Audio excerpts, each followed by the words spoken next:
আগামী 15ই এপ্রিল আমাদের দেশের যশস্বী গৃহমন্ত্রী অমিত শাহজির আসার বিষয়ে এখন পর্যন্ত ইতিবাচক বার্তালাপ চলছে।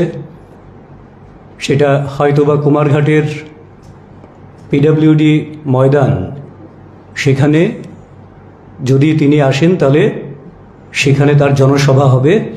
তো এটা শেষ মুহূর্তে আমরা আপনাদেরকে কনফার্ম করব।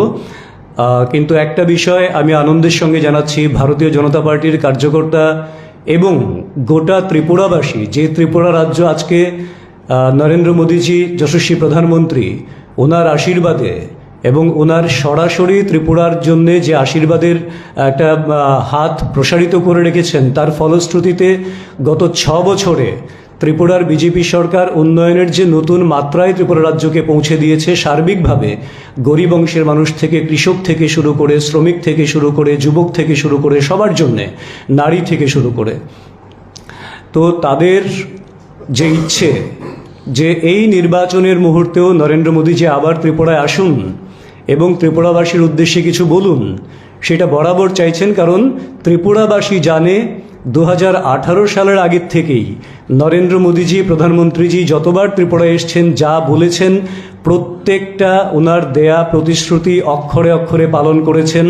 এবং আপনারা জানেন 18 নির্বাচনের আগেই তিনি বলেছিলেন ত্রিপুরাকে তিনি হীরা দেবেন, মানিকের দরকার নেই। এবং সেই হীরার মানেটাও বলে দিয়েছিলেন হাইওয়ে, হাইওয়ে, রেলওয়ে, এয়ারওয়েজ, এবং এই 4টে ক্ষেত্রেই ত্রিপুরাকে সাফল্যের চরম শিখরে পৌঁছে দিয়েছেন সেই যশস্বী প্রধানমন্ত্রী, যিনি গ্যারান্টিরও গ্যারান্টার। তো তিনি আগামী 17ই এপ্রিল রাজ্যে নির্বাচনের শেষ প্রচার যেদিন নির্ধারিত রয়েছে, বিকেল 4টে প্রচার শেষ হবে। 17ই এপ্রিল দুপুর 1টায় তিনি স্বামী বিবেকানন্দ ময়দানে আসবেন, ত্রিপুরাবাসীকে সম্বোধন করবেন। এবং এই উপলক্ষে ভারতীয় জনতা পার্টি ত্রিপুরা প্রদেশ গোটা রাজ্যে ব্যাপক উৎসাহ উদ্দীপনা রয়েছে।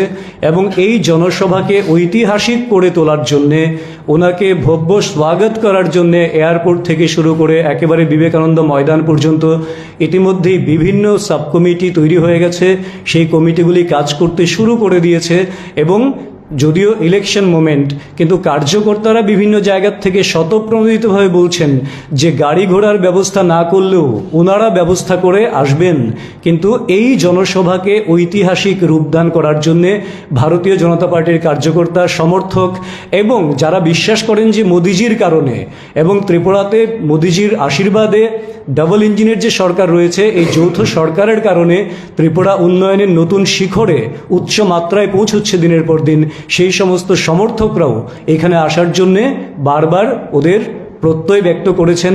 কাজে আমরা আশাবাদী আগামী 17ই এপ্রিল নির্বাচনের শেষ মুহূর্তে যে প্রচার, সেখানে নরেন্দ্র মোদীজি যে জনসভাকে সম্বোধন করবেন, ত্রিপুরাবাসীকে সম্বোধন করবেন, সেটি একটা ঐতিহাসিক জনসভা হবে। এবং সেই জনসভা থেকে মোদীজি ত্রিপুরার জন্য আবারও যা বলবেন, অক্ষরে অক্ষরে ত্রিপুরাবাসী আগামী দিনগুলিতেও দেখবেন তার সম্পূর্ণ বাস্তবায়ন হয়েছে। কারণ মোদীজি গ্যারান্টিরও গ্যারান্টার।